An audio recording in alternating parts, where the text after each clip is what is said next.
It's time for Security Now, episode 241. Today, Steve continues his ongoing series on how computers work by examining what happens when a computer wants to do more than one thing at a time. We talk about hardware interrupts next on Security Now. Netcasts you love. From people you trust. This is Twit. Audio bandwidth for Security Now is provided by AOL Music and Spinner.com, where you can get free MP3s, exclusive interviews, and more. Video bandwidth for Security Now is provided by CacheFly at CacheFly.com.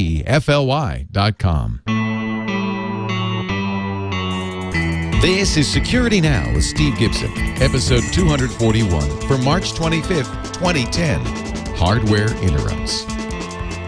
Security Now is brought to you by Carbonite, the leader in online backup. Back up your PC or Mac off-site securely and automatically. For a free trial offer plus 2 free months with purchase, go to Carbonite.com, offer code TWIT. It's time for Security Now, the show that covers all the important things about keeping yourself safe online, protecting your privacy, avoiding spyware and viruses. And lately, it's also been a great show for how computers work. And that's thanks to this guy, Steve Gibson, one of the pioneers of technology. Guy's been around a long time. He wrote Spinrite, the world's finest hard drive maintenance utility. Just knows the ins and outs of all this stuff. Even likes to write assembly language code for the PDP-8. Hi, Steve. Hey, Leo. And remember, I'm old. And he's old. I'm old. In fact, it's funny that the guy that blogged that, where he said, you know, Steve Gibson is an old man. Old and weird, I think he said. Well, no. What was there was a term later on in that posting. But it was all positive. Kooky. Kooky. Kooky was the word he used. I haven't heard that for a while. Not about myself, but just in general. But he did send back some email because I'm sure he and other friends listened to the podcast and said, "Hey, that they're talking about you." Well, remember that he was CNET China, I think, was where he was, and he explained. He said, in Chinese culture, old is revered. Yes, it's not the same as, you know, old and, oh, look, you're old and wrinkly on the California beach. It's very different in China. So I said, oh, okay, I like that. Not typically so in technology, but I think that he had a lot of good points to make about how knowing about this, how it's been, and all that stuff is very valuable, very useful. Well, it works for us here. And today we're going to cover something along those lines. We're going to talk about, we're going to continue building a computer from first principles, right? Yes, and I continue getting great feedback from people who are really enjoying this. I mean, we're still covering lots of good weekly security news, but my goal is in this computer series is one of demystification, rather than people just sort of like, oh, well, you know, I turn it on and it lights up. It's like, okay, no excuses, nothing hidden. Let's look at exactly how this stuff works. And if we take it in the right sequence and build from 1 week to the next on what we've got before, as I promised at the beginning of this, I am sure people can end up feeling, wait a minute, that's it? That's all there is? And it's like, yes, this really isn't. How simple it is. It's really simple. It just does it very fast, so you get complex results. But the actual little things it's doing are completely understandable. We're going to get to that in just a little bit, but first, let's see what's going on in the world of security and so forth. Interesting little story with Firefox. I noticed since we've last spoken a week ago that Firefox, the current version train that everyone should be on is the 3.6 train, and it went recently to 3.6.2. Now, I got a call from my tech support guy, Greg. He and I were chatting like maybe a week ago, and he said, hey, have you upgraded to 3.6? I said, yeah. And he said, my scrolling broke. And he's using the mouse, which I've spoken of and recommended several times, the Logitech Anywhere MX mouse with that inertia scrolling where you just sort of spin the wheel and you get to scroll. And when you combine that with Cat Mouse, Katmouse, which is the little free software, which automatically sends the scrolling to whatever window you're hovering over without you having to click in the window in order to activate that window to make it the current window. It's so wonderful. And what he was complaining of was that 3.6, he had upgraded from 3.5 to 3.6, and that broke. And so I thought, oh, well, no, it's working for me. And so he went back to 3.5, and then it worked. And then later last week, I tried upgrading one of my laptops from 3.5 to 3.6, and it broke. So I had duplicated Greg's experience. Anyway, when I saw that Firefox, so I left myself at 3.5 on my main machine, and when I saw that Firefox had gone to 3.6.2, I thought, well, I wonder what they fixed. Well, they fixed a heap overflow corruption problem. There was a security concern, which was the main impetus for this. But they also talked about multiple stability fixes. So I went into the detailed changes at 3.6.2, and in there was a bug number 540510 that said, quote, scrolling messages forwarded back from a plugin are dropped instead of processed. It's like, oh, please, could this be it? So I was able to, prior to upgrading, I was able to duplicate the problem, and I noted, for example, that if I happened to be scrolling, if the mouse was hovering over an object on the page, like a flash object or something that was fancy, the page wouldn't scroll. If I deliberately moved the mouse out of that, then it would scroll again. So it was exactly what the symptomology was, which was scrolling messages were getting lost. I upgraded to 3.6.2, and that problem was fixed.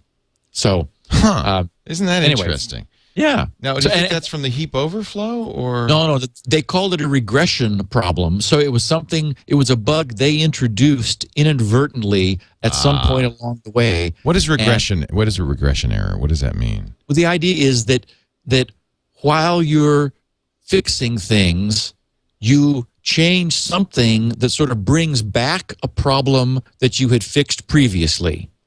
And so regression testing... You regress to a previous bad state. Exactly. You regress one aspect. Something that was fixed at one point comes back again. Right. And so one of the things that like major companies like Microsoft will do is they'll deliberately create a forward-moving test suite that tests to make sure that everything that they had fixed before stays fixed, and that's what's called regression testing, to make sure that you haven't reintroduced a problem that you'd fixed before. So I mean, it's one of the reasons this stuff is sort of slow to get done, is that they're not just jumping in and going, oh, there's the problem, and change an ampersand to a circumflex or something, like, oh, we had the wrong character that we typed there. They also want to make sure that they add to their test suite a check to make sure that this behavior never comes back for any reason. Right. So that's isn't that, though? Doesn't that kind of come from poor programming practice? If stuff is so tightly coupled that a change in one place changes things. I mean, I know it's unavoidable because we're maintaining lots of code written by lots of different people. But ideally, in a program, you shouldn't have these kinds of interactions. Ideally, Leo, am I showing my naivete? Ideally, this podcast would not exist. Okay, I see what you're saying. Ideally, we wouldn't need to be talking about this. However, we live in the real world. Down in my little errata section, I'm going to talk a little bit about sort of, is it time to rethink all of this? I mean, this is just getting so ridiculous. Okay. So, also, I'm sure you're aware, and I just wanted to cover it briefly in our podcast, the updates with Google's trials and tribulations relative to China and what they've decided to do recently. Since we last talked, Google did follow through with their statement from January 12th that they were going to stop censoring the results from their Google.cn search engine. And the way they did it and maybe you can clarify this for me because I was confused by this. I know you've been following it more closely than I have.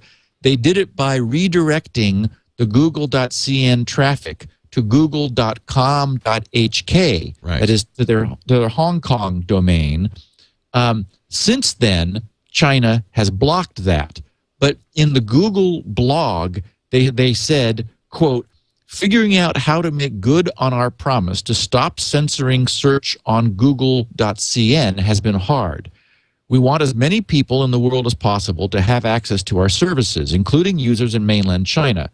Yet the Chinese government has been crystal clear throughout our discussions that self-censorship is a non-negotiable legal requirement.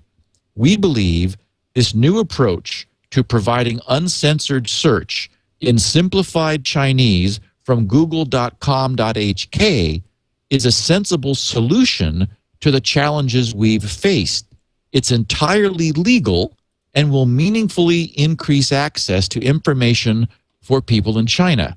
Unless it's blocked by the Chinese government. And they said, we very much hope the Chinese government respects our decision, though we are well aware that it could at any time block access to our services. Right. So do you understand what they're talking about? How them simply bouncing people to .com.hk instead of .cn was legal or wasn't breaking the spirit of what the Chinese government wanted them to do? I think their position is that you're going to a website outside of mainland China. Now, oddly enough, Hong Kong is owned by mainland China, so this is why I'm not sure. Let's say that's an area I don't get, but let's say they moved it to the U.S., that you got redirected to google.com. Well, the Chinese government can't assert what google.com does.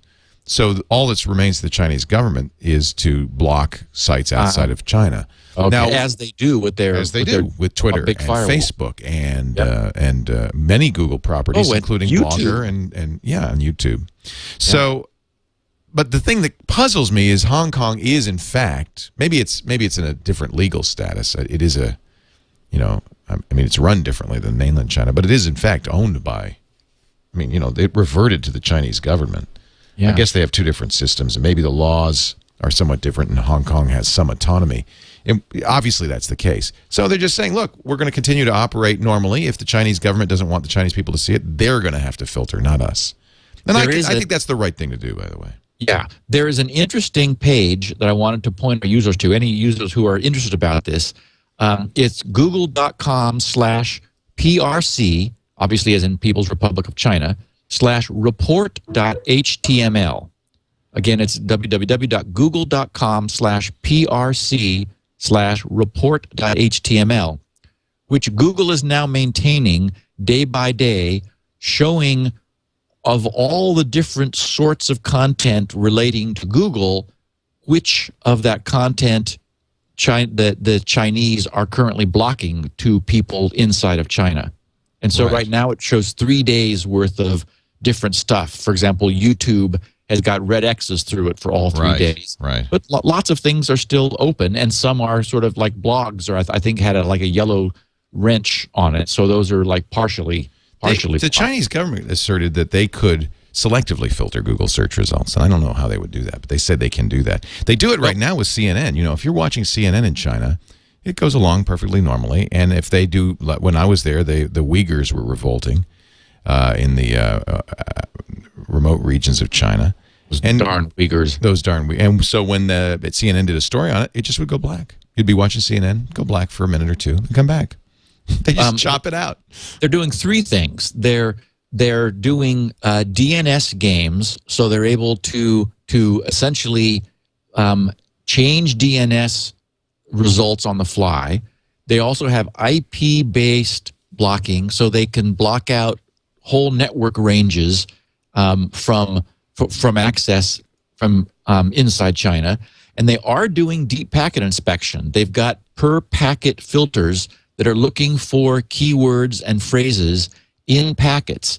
And if one of those filters trips, it propagates the IP, the remote IP, out through their network, so that IP is blocked for some length of time, on the order of 30 minutes, so that it just sort of quickly catches any attempt to move content that they deem inappropriate and and so you'll get connection dropped responses inside of your browser all the time, where it just, there was a connection and then it just got broken, just summarily broken. So there you go. Some interesting changes, and we'll come back to China in a second. Russia has decided that they're going to tighten down, and I think this sounds like a good thing, because Russian domains are such a problem. They're going to require for the first time some proof of identity from people who register .ru, that is in the Russian top-level domain names. Computer World had a nice story reporting that individuals will soon be, and I think even now, are being required to provide a passport, and businesses must provide their legal registration papers. Actually, I think currently none is required, and historically none has been required, but they have announced they're going to start doing that soon. China made a similar announcement that I'll talk about in more detail in a second, about a month ago. But what the security watchers are seeing is that people are simply, just moving their bad stuff. China or Russia has been notorious for being a source of scamming and spamming and all kinds of mischief in .ru domains. The problem is that as Russia tightens down on this, there are still plenty of other top-level domains, and specifically Vietnam, which is .vn, and Indonesia, which is .id. They're beginning to become more popular havens for all the kind of stuff that we really wish the internet was not hosting for us. And another interesting little bit of news, on behalf of ICANN, the University of Chicago did a study, audited the domain registrar records for a huge number of domain names, and determined that more than 3/4 of internet domains which are registered have incomplete, invalid, or completely false names and information. Just, more than 3/4. And in fact, 22% of website owners they found were impossible to trace.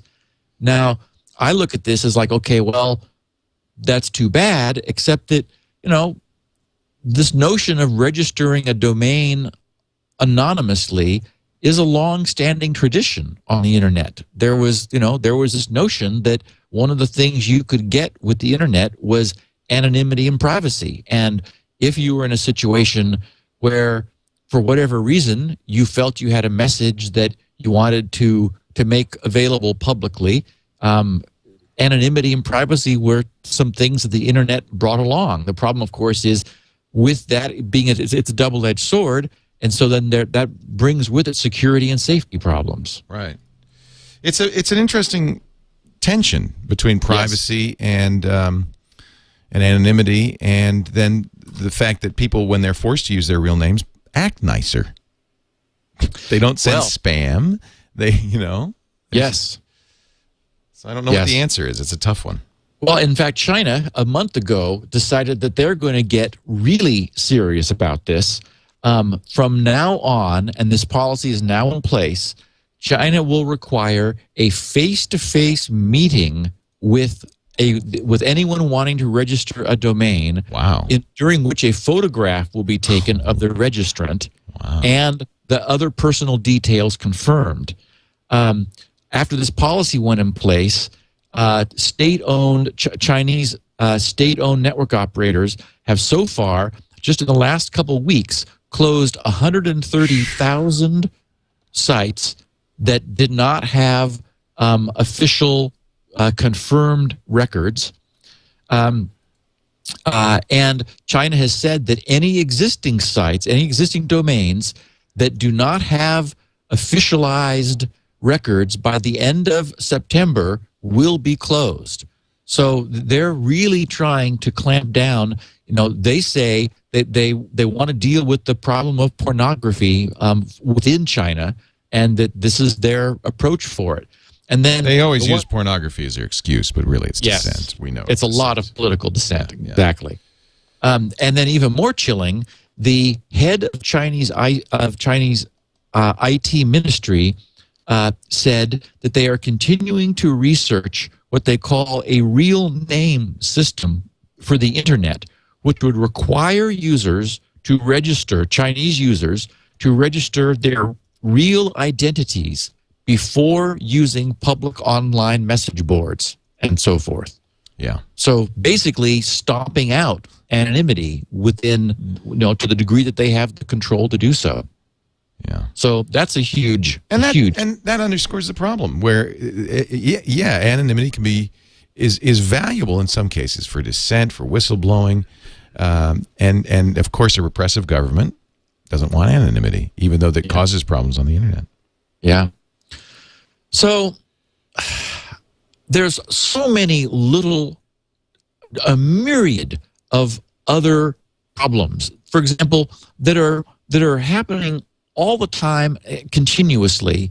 I scroll through them, just these endless lists every week, and I think, okay, well, these are all so obscure that I'm not going to go into them because it'll annoy most of our population of listeners because it doesn't affect them. But as I was looking through this list this morning, just sort of shaking my head and it refers back to what you were saying earlier, Leo, about problems popping back up that we'd stomped out before, this whole regression issue.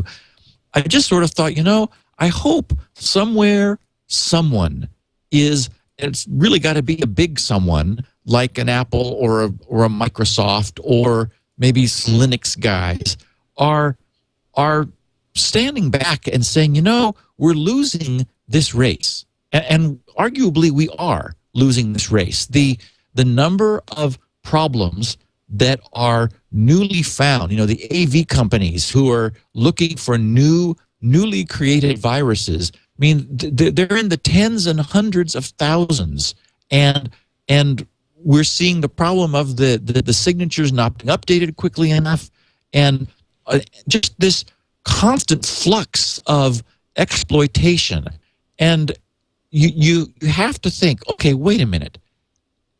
The problem, we understand where this came from because all of us have been around long enough to have seen machines that were initially not on the internet, but even then had problems with floppies getting infected. So it's not like the internet was the cause of this, but it's the architecture, the fundamental design of our machines are not secure. The fundamental architecture, the design, evolved from a time when there was absolutely no, and I mean no, concern about security, which is difficult for probably our younger listeners to even imagine. But there was once upon a time no concern for security. It just wasn't.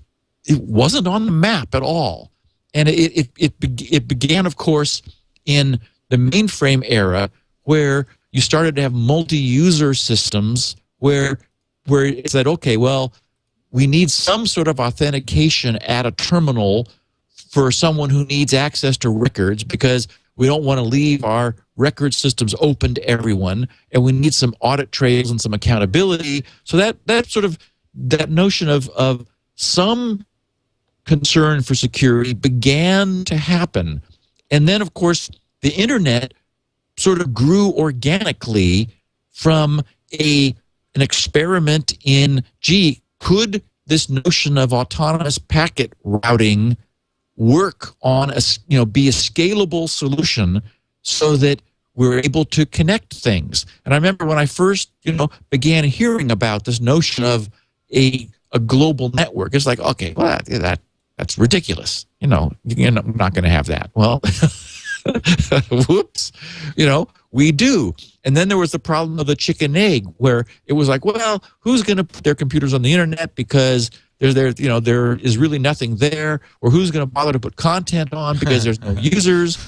Remember that whole discussion? Yeah. And it just sort of organically happened. It did happen. And then Microsoft got caught flat-footed because they were going to go off and do MSN, the Microsoft network, to compete with the Source and CompuServe and and AOL, the other sort of dial-up BBSs. And then when the net happened, Microsoft said, oh, gee, I guess we're not all going to be using big modem pools and having people dial in all the time. And they didn't have a networkable operating system, really. So they just sort of stuck Windows on the internet. And, I came along and realized that they'd also stuck everybody's C drive on the internet. Yes. It's like, oops, gee, we hadn't really thought about that being a problem. And so, of course, I created Shields Up in order to alert people to the fact and make it easy to check back in those days whether your machine was visible on the net or not, and to what degree. So now, of course, malware and viruses has what it would dream of having, which is universal connectivity so that it can get up to mischief. But all the way through this, there's never been a reset. There's never been an opportunity or a moment or any place where people said, okay, wait a minute, this is not going to get fixed until we get serious about completely rethinking the way our systems work. And, we've watched Microsoft on this show over the last 5 years moving toward more secure things, more secure policies, more secure practices, introducing technologies which thwart this. But it's not that different than the perennial spy versus spy, good guys versus bad guys problem, where we're trying to stay a step ahead, and there always seems to be a rich flux of new problems that that the good guys are introducing inadvertently into systems that bad guys can exploit. And what we need, I just sort of hit this frustration this morning looking at all the problems and thinking about it. It's like we need a reset.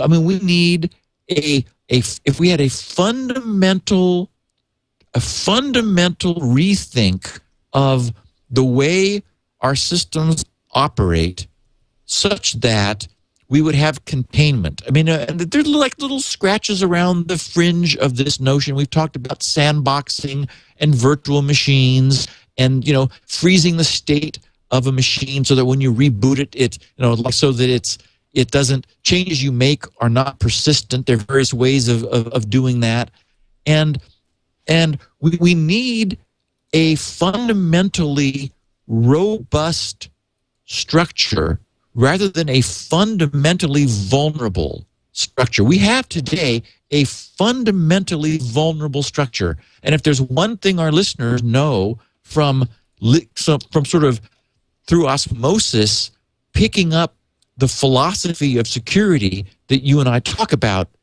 endlessly every week, Leo, it's this notion of the weak link. I mean, in order for security to be, in our current model, every single piece of every link in the chain has to be perfect. One mistake in one link of the chain creates a vulnerability.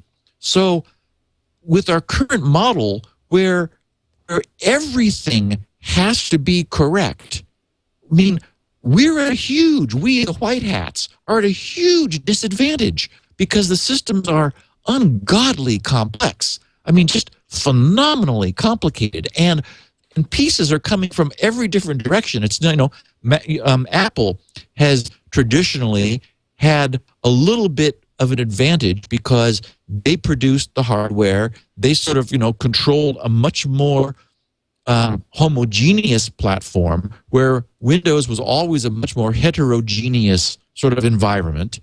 Arguably, that's changing a little bit over time, but anyway, I look at this and I think this is not something we're going to win. If we continue down this road, we're not going to win. And I don't.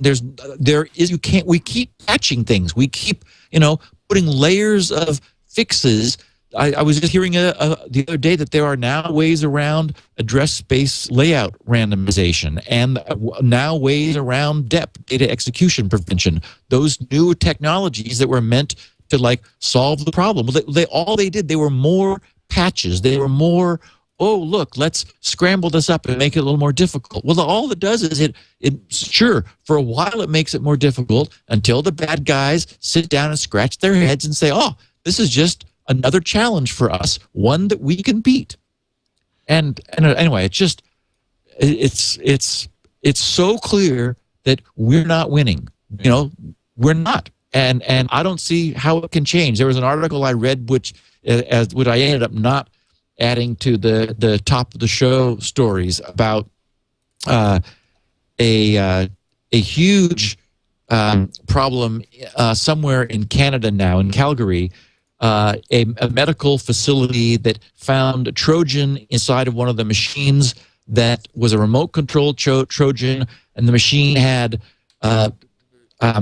personal private scan results and medical records. They were forced to send out 4,700 pieces of email to their patients saying it may be that your records have been, you know, got out of our control and are now available to bad guys on the internet.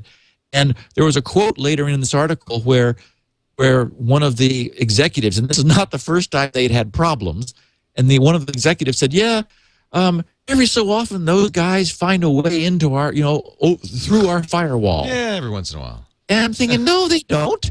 You know, every so often one of your users, you know, clicks on a link in email or is browsing around somewhere they shouldn't be and does something. I mean, and here I'm not blaming the user. I'm just saying that we're requiring too much from our users. We're requiring an unreasonable amount of discipline because the architecture, the fundamental structure of these systems started out with no concern for security, and then it just became an arms race. You know, the bad guys versus the good guys, where we are fundamentally disadvantaged because to be secure, we have to be perfect, and there's just too many opportunities to make a mistake. We only have to make one mistake out of a bazillion, and that creates an opportunity. So you're saying it's always going to be a lopsided battle. There is no way to achieve ultimate victory, and as long as there's our current architecture, and as long as there's incentive for the bad guys to crack, they're going to crack and eventually succeed. Oh, and incentives only growing over time. Oh, absolutely. That's what we've seen change, really, is the massive incentive to do it. Yes, now mom and dad are doing their banking online because the bank don't want to have tellers staffed behind the windows. And I mean, we saw the tremendous success of ATMs demonstrated that even the customers don't want to deal with the tellers. They just want their banking transactions done. Right. So it's arguably a win-win unless you get bad software in your machine that watches you log on, and even on the fly in seconds. Software is now able to recognize what bank you're on, what protocol you're on, intercept that, grab your credentials, and move your money somewhere else. And then in the page that is returned to you, show you that your balance is still what you think it is, even though the page would have come back showing zero. Yeah. And this is happening to people, and it's just wrong. But I just, here we are. We look at this week after week after week and talk about it, and nothing has changed. When you proposed the podcast to me, 5 years ago in Vancouver, I thought, well, I don't know if we have enough to talk about. Little did we know. And it's only going to get worse. Now, you're not the first person to propose an internet reboot. In fact, I know at Stanford there's a working group working on the next generation internet. And really, they're thinking we start from scratch. Well, it's not the internet, Leo. It's our machines. Well, it's protocols. It's everything, isn't it? Yeah. It's everything. And that's why it'll never happen, because there's too much legacy. And you can't break everything. You just cannot break. And there's no way to do this gradually. I mean, I guess there is. I don't know. It's no one.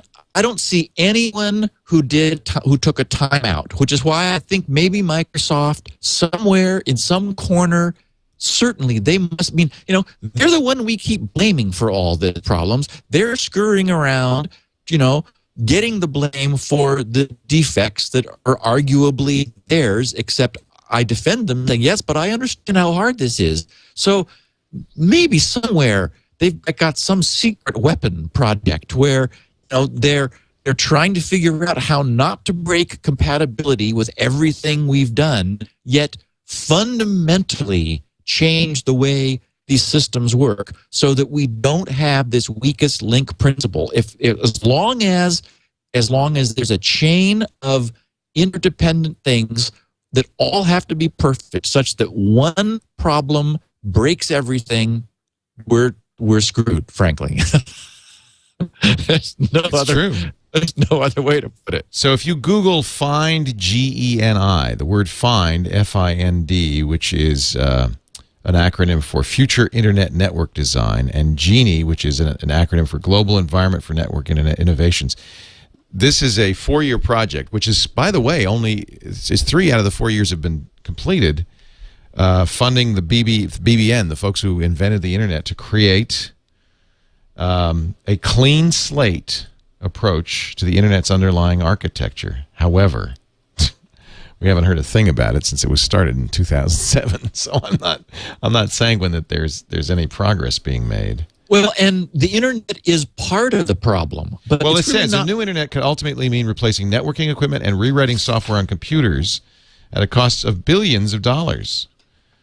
And I just don't think it's going to happen. But clean slate advocates say current piecemeal efforts to address security and other problems only create inefficiencies and open the network to, as you just said, more risk. So we do have to do something, but I don't know if we can. Okay, I just had to get that off my chest. Good for you. I've been thinking along the same lines lately. I'm starting to wonder if we're not facing a global meltdown, frankly, of our IT infrastructure because the bad guys seem to be winning. Well, it is full employment guarantee for anybody in the security field. I mean, but it shouldn't be. It's so much resource goes into this, and it's frustrating that the bad guys are able to have so much fun at our expense, but they are.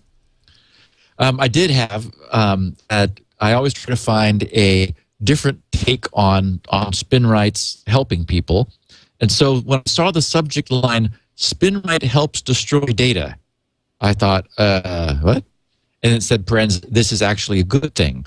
A listener of ours, Nate Woods, said, "Hi, Steve and Leo. I've been listening to your Security Now podcast for a little over 4 months now." Oh, Nate, you got some back 4 listening. months. Wow. We got 4 years behind that one. Anyway, he says, "And I'm really enjoying the Computers for Basic Principles series.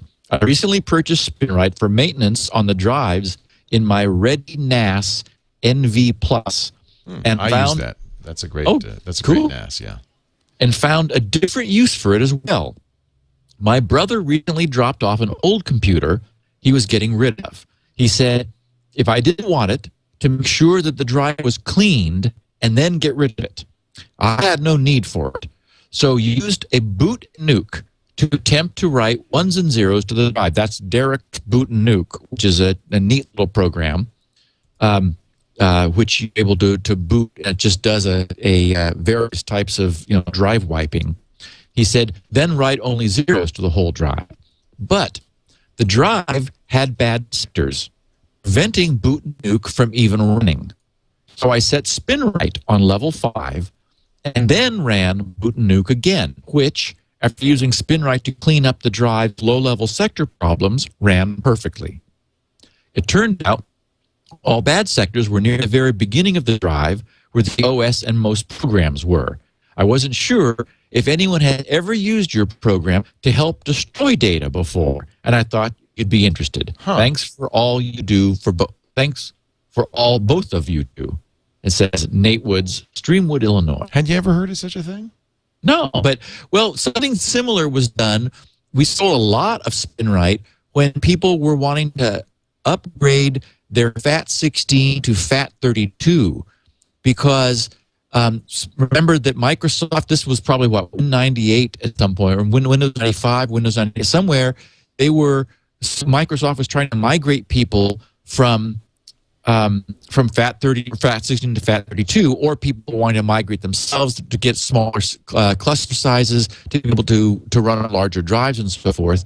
And Microsoft's own converting utility would not function if there were any bad sectors on the drive. It would just stop and just say, sorry, cannot convert you. And so the news spread around the PC community that, oh, get a copy of Spinrite, run it on the drive to fix your sectors, then you can run Microsoft Converter to convert your drives from FAT13 to FAT32. So that's sort of similar to this. Hey, we're going to get to hardware interrupts in just a second, Steve, but I want to interrupt this show briefly for a word from Carbonite. Oh, I know there are people going, oh, I haven't backed up. I forgot. That's what I love about Carbonite. Carbonite's automatic backup. All you have to do is go to carbonite.com right now and use the offer code. Let me just check. Yeah, TWIT, T-W-I-T. Carbonite.com, offer code TWIT. And just try it.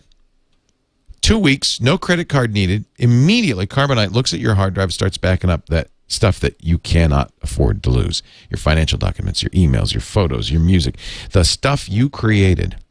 Look, your hard drive, if you've learned anything from Steve, you know your hard drive will fail. 13% of hard drives fail in their first year. 43%, this is a stat, oh man, from Harris Interactive. 43% of people lose files they consider irreplaceable every year. 600,000 laptops are stolen or lost at U.S. airports alone every year. 600,000. And only 3% ever recovered. You're going to lose data if you do not back up. And the best way to back up is offsite automatically. Carbonite. You got to try it. Go to carbonite.com, use the offer code TWIT. Backup for free for 2 weeks. If you decide to buy after that, you get 2 months free. And the good news is Carbonite's unlimited backup. Everything inside your computer, all your personal files inside your computer for less than $5 a month. It's just peace of mind. How much is peace of mind worth? You can get your data back anytime by going online from your iPhone, from any computer. Restoration is instant. It's even a great way to move to a new computer. Back up the stuff with Carbonite on the old computer, transfer the Carbonite account to the new computer, restore, you're done. Carbonite, C-A-R-B-O-N-I-T-E, carbonite.com / coupon code TWIT. Try it free right now. It's absolutely essential. Carbonite.com. All right, we're talking with Steve Gibson, the security guru, the head honcho at grc.com, and we're going to continue on in Steve's series on building a computer up from scratch by solving kind of the fundamental problems that you have to solve to make a computer work. Yeah, I don't, that famous cartoon with a professor on the blackboard who's trying to balance his equation and gets to a certain point and he, can't figure out how to make it go, and he says, and then a miracle happens. and we're not going to have any miracles here. Yes, I don't want at any point to just sort of wave my hands and say, oh, and just take my word for it. Or, oh, that's just kind of, happens. There is nothing that requires we do that. We've got intelligent listeners who have been paying attention. The fact is, mysterious as the inner guts of computers are, they're just not that complicated. I know it's by choice. It's where I live, programming in assembly language, because I like dealing with the truth, with the actual raw capability of the machine. And it's easy to sort of say, oh, that's just sort of beyond me. But the fact is, it's not beyond any of us. So this is the fourth in our series of sort of laying down a foundation of understanding what the exact operation, the true functioning of the computers that we're all using now in our daily lives. In the first installment, we looked at the whole concept of having a programmable machine where we had just a block of memory that was addressable word by word, and something called a program counter, which counted through the steps of the program, advancing word by word, and that these words that were read were broken down into fields of bits, where one group of bits was the so-called opcode, the operation code, which instructed how the computer would interpret the rest of the bits in the word, which, for example, might have been another address in memory, telling, for example, the computer to add the contents of that memory address into an accumulator, or subtract them, or invert them, or rotate them, or a number of different things. Maybe send them out to a peripheral device, or read something from a peripheral device into the accumulator. So you had I/O, input-output instructions, and that's really, at that level, that's all that's going on. Then in the second installment, we introduced the notion of indirection, which is a very powerful concept, the concept of a pointer, where instead of the instruction directly specifying an address from which you did some transaction, the instruction specified an address which contained the address with which you did the transaction. In other words, it was a pointer to the actual target of the operation. A very powerful concept, which we then advanced to the next stage with our third installment, which was our discussion of having multiple registers and a stack. The multiple registers gave the programmer more flexibility. He wasn't spending all of his time loading and storing things to and from memory with using a single accumulator. If he had multiple accumulators, multiple registers, then it was possible to sort of have little temporary scratch pads. He could keep things in various registers as part of the algorithm he was doing. And then we introduced the notion of a stack, which was the focus of the last episode in this series, as a hugely important and hugely powerful concept. The idea being that this was sort of a sequence-oriented storage concept, storage facility, where you could say, place a value on the stack, and then place another value on the stack, and then recover a value from the stack and recover the prior value from the stack. The idea being that as long as you put things on a stack and remove them in the reverse order, you're able to not worry about the immediate history of the stack, as long as you have some discipline about always popping, as is the jargon, popping something from the stack in the reverse order that you pushed some things on the stack. You were able to restore the contents that you had used the stack as a temporary storage to contain. Well, that's an incredibly powerful idea, because it allows us then, for example, to call to a subroutine, to jump to a subroutine to perform some work for us. And the subroutine knows that it's going to use, for example, a certain number, a certain subset maybe of the registers that's in this computer hardware, but it knows that when we call the subroutine, we don't expect it to mess up the work we're doing. We just want some service from it. So it is able to use the stack to save the contents of the registers that it might be changing, and then just before it returns to us, it restores them. It pops these values off the stack back into the registers, so that when it comes back to us, it's very much like nothing happened. I mean, we got a little work done, but if we were in the middle of doing things, then we were able to continue trusting that subroutine to clean up after itself. And that's sort of the key concept. So moving forward, we have a computer which is able to do work. You know, if we wrote some software, it could compute pi for, as long as we allowed it to work on computing pi, or do polynomials, or, do roots and cubes, and, sort of pure math computational stuff.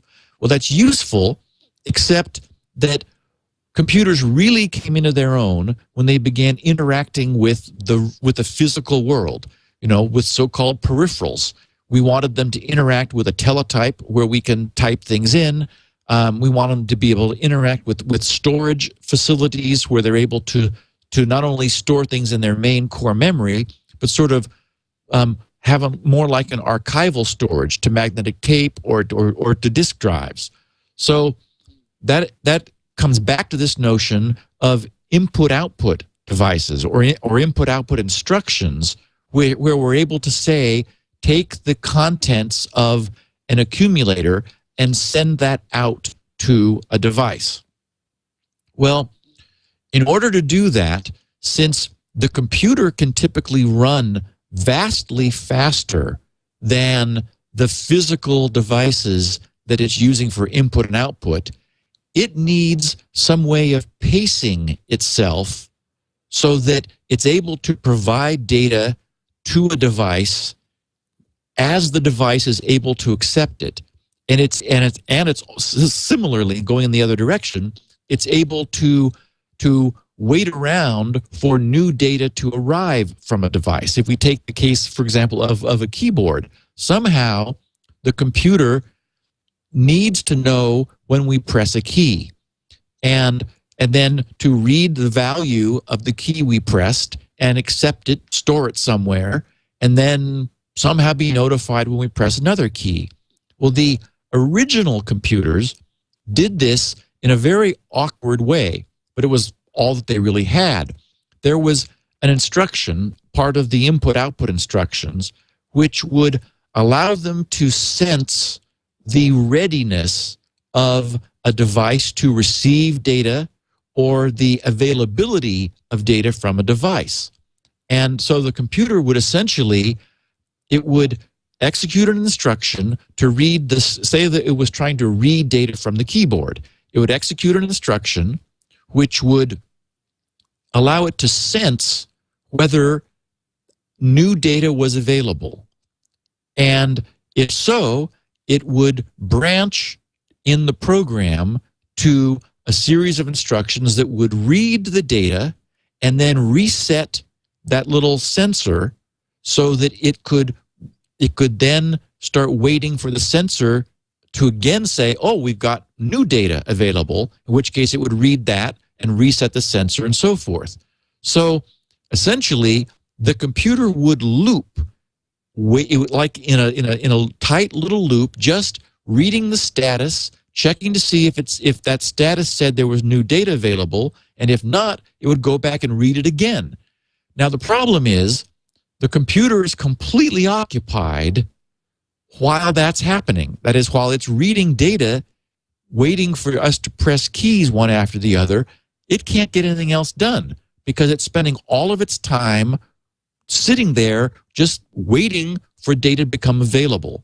So some early programmers said, well, we could get some work done if we sort of like went away and did some work and then checked to see if data was available, and if not, go back to kind of to what we were doing again.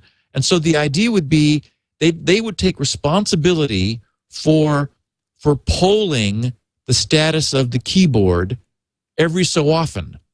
Now, that was clever, and it would work in theory, but it required a great deal of discipline from the programmers who were wanting to get sort of work done on the side while being ready to accept data from the outside. Because if they got too busy, for example, just doing computational work, then the computer would seem unresponsive to the user. Or maybe two keys would get pressed one after the other, and the computer would have missed the first one. It would only see the second one when it came back, if it didn't come back often enough.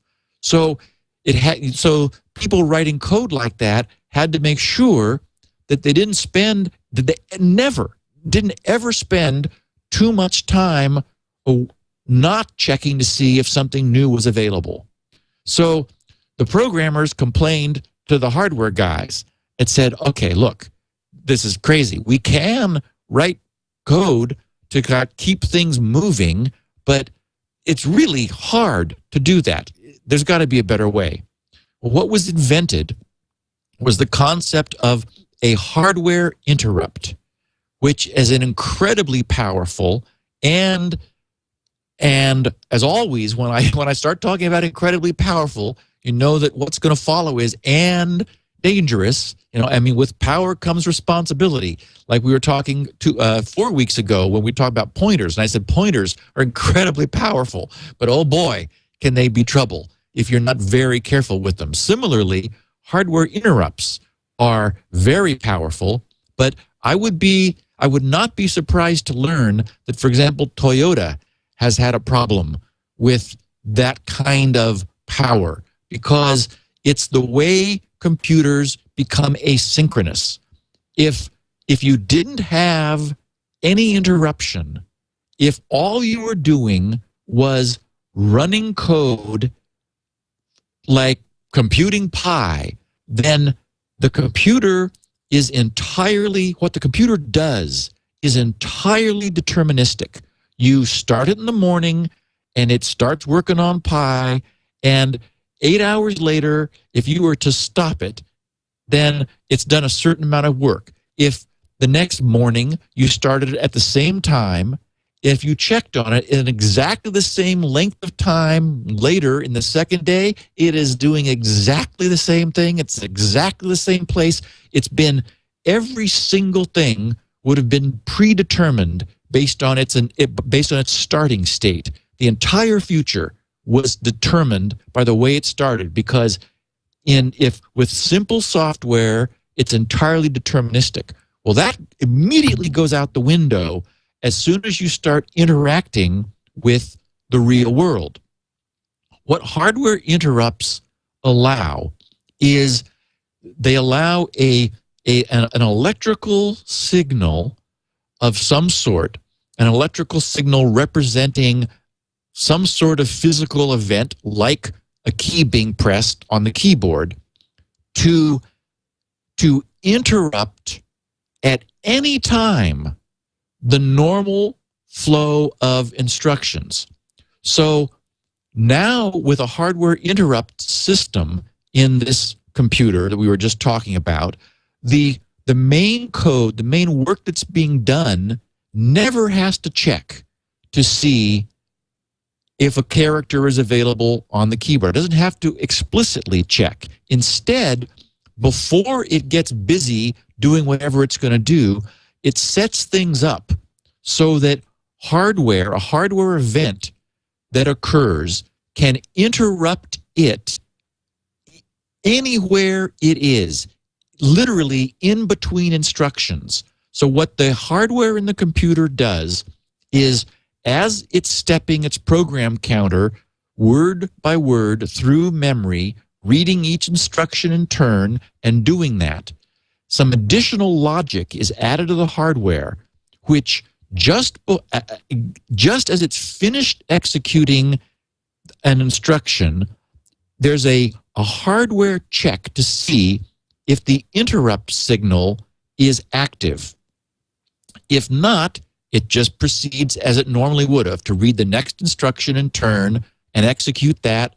And again, after that instruction, it takes no time to do this in hardware. So there's no overhead in testing this hardware interrupt line between every instruction. It happens at light speed in the logic. The computer either moves forward, or if the hardware interrupt is active, it suspends, essentially doesn't execute the next instruction it would have in sequence. Instead, it does something different. Now, what it does in detail is a function of sort of the generation of the hardware. For example, the PDP-8, my favorite machine to use as sort of an example of in the beginning, did have hardware interrupts. And in fact, I used them in the programs I wrote for blinking the lights and playing games and things. What the PDP-8 did was, when a hardware interrupt occurred, wherever it was executing in main memory, it forced the location of that next instruction it would have executed to instead be stored in location 0 in main memory, and it changed the program counter to a 1. So what that did was, suddenly the instruction at program location 1 got executed, and the computer followed the trail from there with the exact location where it had been interrupted stored in memory location 0. Of course, that allowed, storing in 0, allowed the computer to get back to return eventually to exactly where it was. So this was a huge innovation. Suddenly, you could set things up so that, for example, when a key is pressed, no matter what you're doing at the time, suddenly you are where you were, gets stored in location 0, and you start executing at location 1. And the formal name for that location 1 is an interrupt service routine, or an ISR, as it's abbreviated, an interrupt service routine, meaning that routine, that code, is going to service this interruption that the computer has just experienced. So what does it have to do? Well, we have no idea now where we were. We don't know what we were doing when we got interrupted. So now what we've introduced is non-deterministic computing, where real-time events occurring at any time change the flow of code through the computer. Well, if we want to, for example, read the data from a keyboard and store it in a buffer somewhere, we have to make sure that, almost like a physician that promises to do no harm, we have to make sure we don't change anything. That is, the computer was in the middle of work of some kind, but now we've got to use the computer's own resources to read the keyboard and figure out where we were in the buffer and store what we read in the next byte of the buffer. And so then we need to return to what we were doing when we were so rudely interrupted, but leave the machine in exactly the same condition as we found it. So this is where the stack brilliantly comes in, because remember, it's this beautiful sort of flexible scratch pad, which, as long as we pull things back from it in the reverse order we stored them, we get them all back. And what's cool is that the program we interrupt can be using the stack too. We just need to make sure we put everything back the way it was. So our interrupt service routine knows that it's going to use some of the registers in the computer which were probably in use when this interrupt service routine got invoked. So it pushes the values stored in those registers onto the stack in a certain careful sequence and says, okay, I've saved things. Then it reads the data from the keyboard, figures out where it needs to store it in the buffer, does so, and then it needs to clean up after itself. So what is to say is it needs to restore the state of the machine to exactly what it was when it got interrupted. Now Jimmy has an interesting question in the chat room. Uh-huh. Is this recursive? In other words, what happens when you interrupt an interrupt? Well, that's a very good point. Now, in this PDP-8 model, there is a problem, which is that when the interrupt occurred, remember where we were got stored in location 0. So imagine that while we were doing this work in this interrupt service routine, another interrupt were to occur. Well, what would happen is where we were would get stored in location 0, and we'd start executing at location 1, like we said. Well, that's horrifying, because we had already stored in location 0 where we were when the first interrupt occurred, Now another one has happened while we were still in our interrupt service routine, which wiped out the record of the first one. Well, naturally, there was a way, there are several mechanisms that come into play here. The first is that the hardware disables interrupts as part of its servicing of the interrupt. So even in the very earliest machine, like the PDP-8, they understood that there was a danger with the architecture that they had. So the act of the computer doing this interruption, storing where it was at location 0, and then executing from location 1, the act of it doing that disables further interrupts. So what that does is it prevents exactly the problem that I just stated of an interrupt occurring while we're still in the process of servicing an existing interrupt. So that prevents there being a problem with recursion. Now, what happened as we moved forward in architectures is things naturally got more complicated. It was recognized, for example, that there were some peripherals that were high speed, like a tape drive or a disk drive, which were generating data or requiring data at a much greater rate than, for example, a teletype or a keyboard. And so the notion of priorities of interrupt priority came into being, where a interrupt would be serviced only if the interrupt, if any interrupt was in the process of being serviced, if the new interrupt coming in was a higher priority than the interrupt that we were in the middle of working on. So that's confusing unless you listen to it a few times. But what that meant was that you could have a low priority interrupt assigned to the keyboard and a higher priority interrupt assigned to the disk drive or the tape. And by agreement of the architecture and the programmers, a higher priority interrupt could interrupt the work being done by a lower priority interrupt.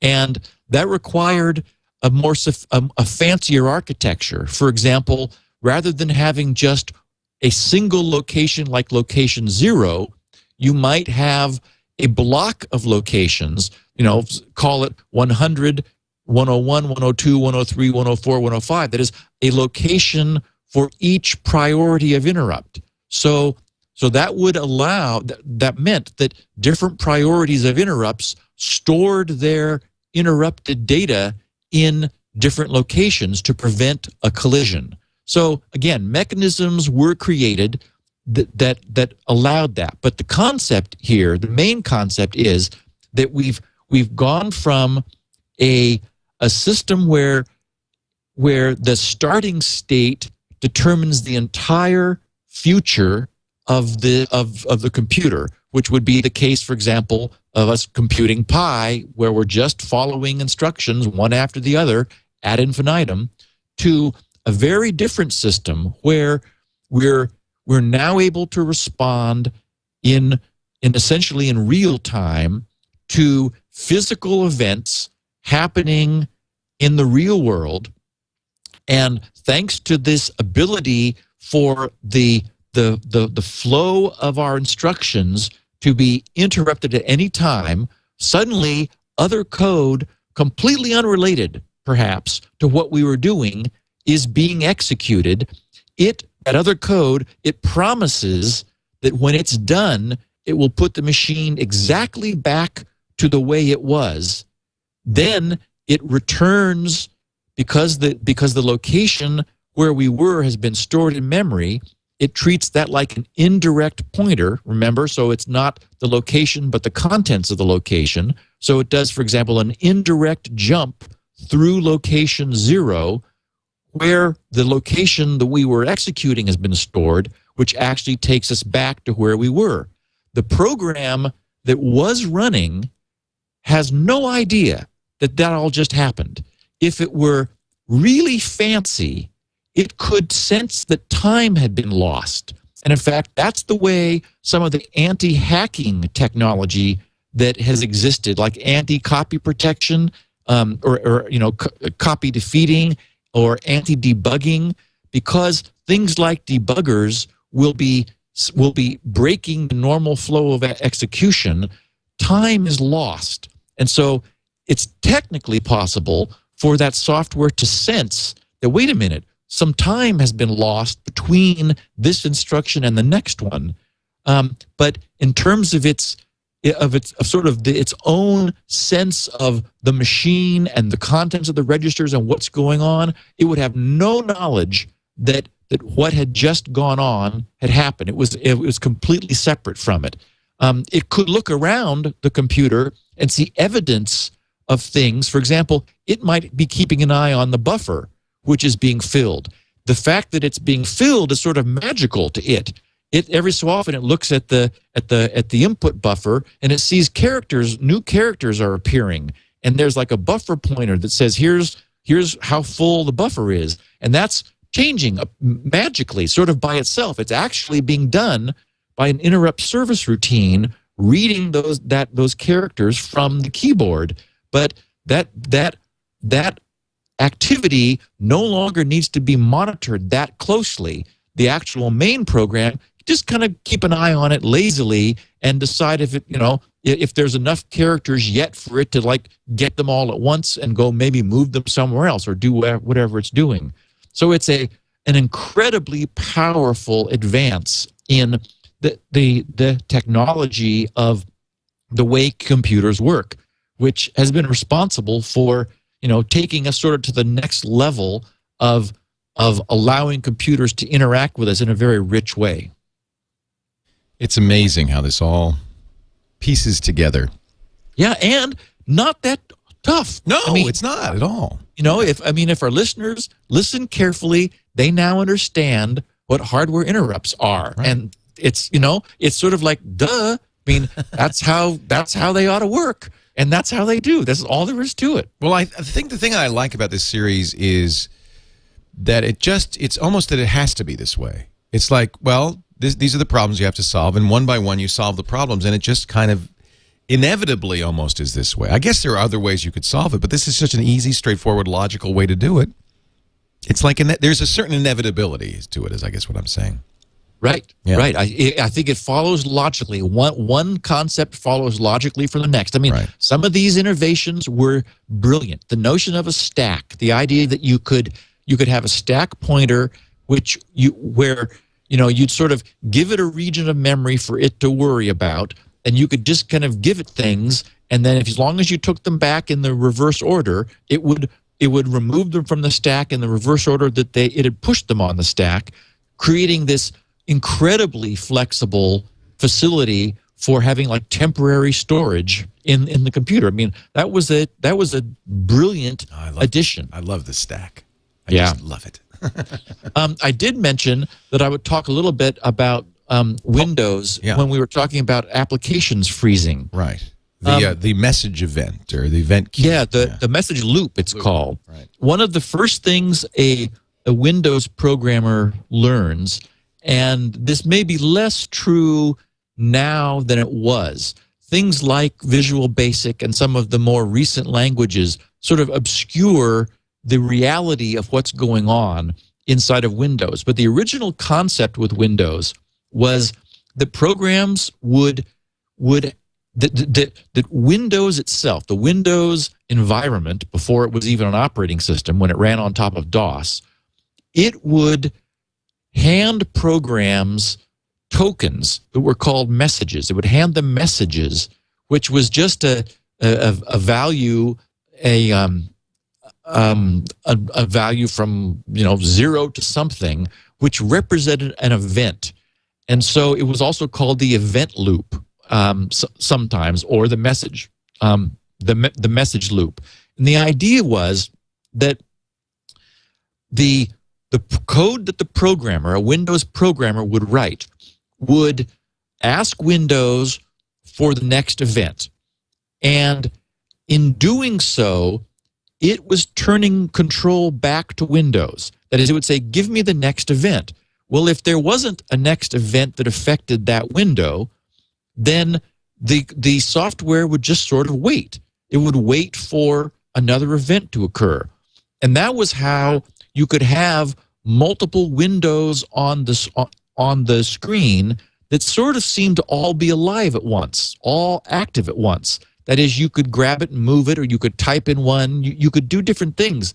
In fact, only one was receiving these Windows events. And so, and as the application processed these events, displaying text or moving the window around or resizing itself, whatever the event told it to do, the window was animated.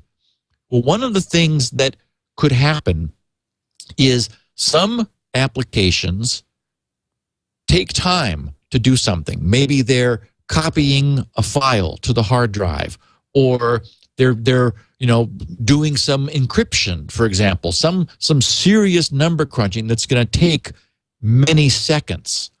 Well, if a Windows programmer didn't really understand the way to program Windows, they might, upon receiving an event saying do the work from a button, because buttons, when you press buttons or you select menu items, those just generate messages. Everything in Windows is a message.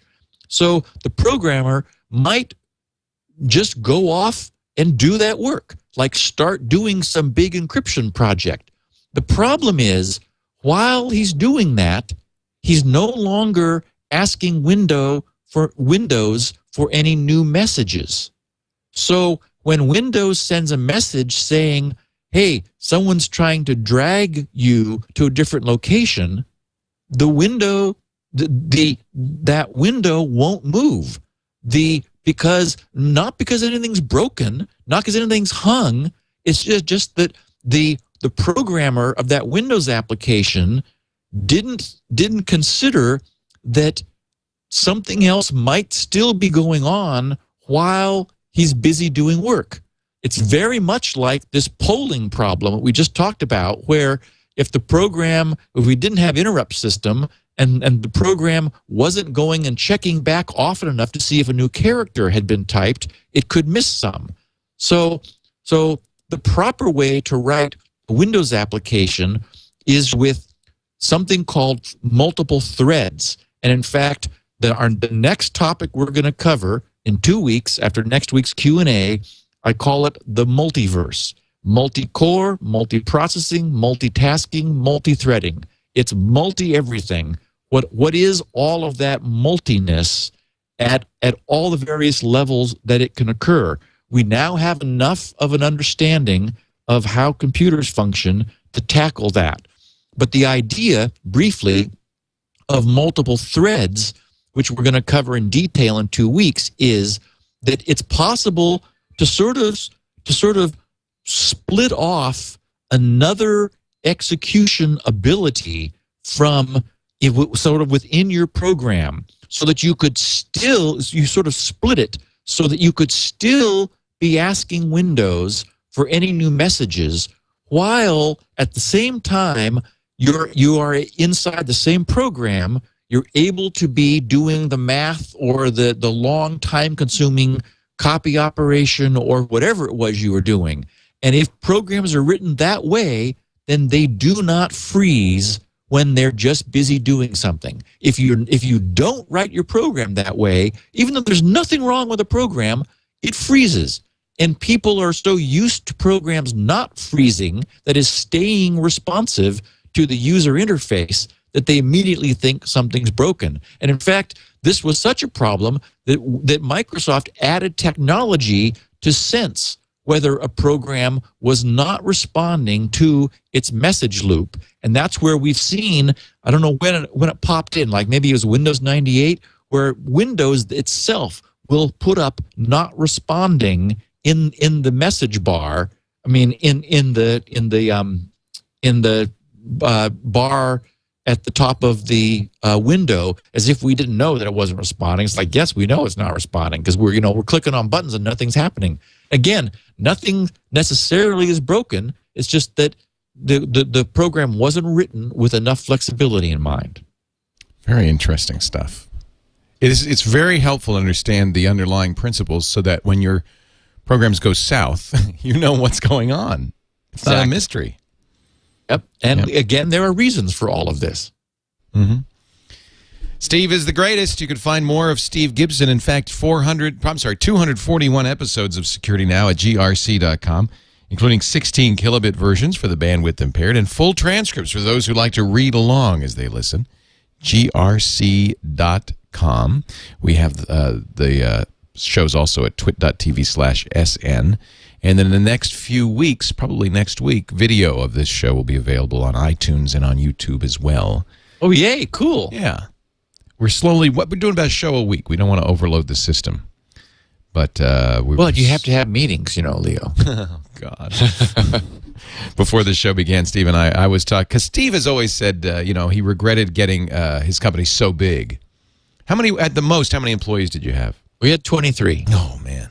And that was about 20 too many. And that's how many you've got now is 3. Yep. You're right-sized. I remember one of the pieces of advice you gave me when I was first starting the business is don't get too big and don't have too many meetings. Yeah, I once discovered years later a Grandview outline. Remember Grandview? That was a really good outliner. Yeah. And it was an outline that I had written for a meeting that we had about our meetings. And I thought, my God, even our meetings were having meetings. That's bad. So, yeah. That's bad. Yeah. You have to have meetings as you get employees because it's the only way you can communicate. You got to do it. But it's a time sink. Yeah. And I'd rather be on the air. We'd rather have you on the air. Well, it's just like you. You'd rather be programming. Doing what you do best. I really would. But it's hard to have but at the same time, if you want to have control of what you do, you have to have a business. You have to run your own business. It's difficult. Yeah. I need interrupts in polling instead of meetings. Actually, that's what I get. You watch. As soon as we wrap this show up, I'll be interrupted. And I'll put them on the stack. Steve Gibson is at grc.com. Don't forget, too, that's where the Spinrite program is, everybody's favorite hard drive maintenance and recovery utility. Somebody just asked in the chat room, what happens if the power goes out, as it did for him when Spinrite's running? Is that bad? Spinrite does everything it can about making sure that it is able to be safe and survive through a power outage. It's been tested for back when Spinrite was being reviewed actively by reviewers. They pull the plug out several times and plug it back in. They go, hey, nothing broke. It all works. Like, yep, I spent a lot of time making it be safe. Yep. So there you go. grc.com. Also, don't forget, there's that great DNS Benchmark. There's Wizmo. There's so many great free programs there too. grc.com. Steve, we will see you next week. We'll have a Q&A episode. If you've got questions you'd like to ask Steve, if this has raised any questions in your mind or any security questions, go to grc.com/feedback. There's a form there for you to ask your question, and maybe we'll use your question next week. Okay, my friend. I'll talk to you then. Thank you, Steve. Bye-bye. Security Now.